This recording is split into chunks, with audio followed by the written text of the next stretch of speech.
জনগণ রাজপথে নেমে এসেছে, রাজপথে নেমে এসে তারা তাদের রায়, বিক্ষোভ, গণ অভ্যুত্থান ঘটিয়েছে বলেই তো আওয়ামী লীগ এই বাংলাদেশের রাজনীতি থেকে, ক্ষমতা থেকে, সার্বিক অবস্থান থেকে তাদের পতন ঘটেছে।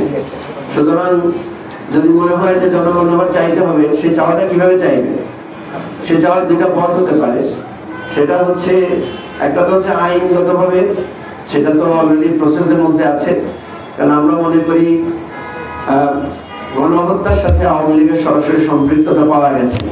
শেখ হাসিনা নিজে অর্ডার দিয়েছেন এবং আওয়ামী লীগ সিদ্ধান্ত ক্রমে ঢাকা বিশ্ববিদ্যালয়ের ছাত্রদের উপরে আক্রমণ করেছে এবং সারা দেশে ছাত্রলীগ, যুবলীগকে লেলিয়ে দিয়েছে। এটা একদম ওপেন সিক্রেট এবং এর অনেক ডকুমেন্টারি এভিডেন্স আছে। আওয়ামী লীগ দলীয়ভাবে একটা গণহত্যাকারী দল, একটা মানবতা বিরোধী অপরাধে জড়িত একটা দল। এই ধরনের দল সারা পৃথিবীতে নিষিদ্ধ আছে।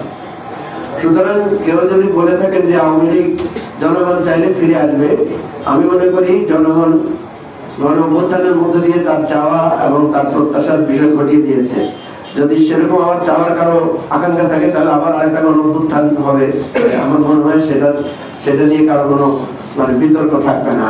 দেশের নাম্বার 1 ট্রেডিং অ্যাপ নিফটি ফার্স্টে পাচ্ছেন ট্রেডিং এর সব সুবিধা, dual exchange access, company analysis, portfolio তৈরি করা সহ আরও অনেক ইউনিক ফিচারের সাথে ট্রেড করতে ডাউনলোড করুন এক্ষুনি।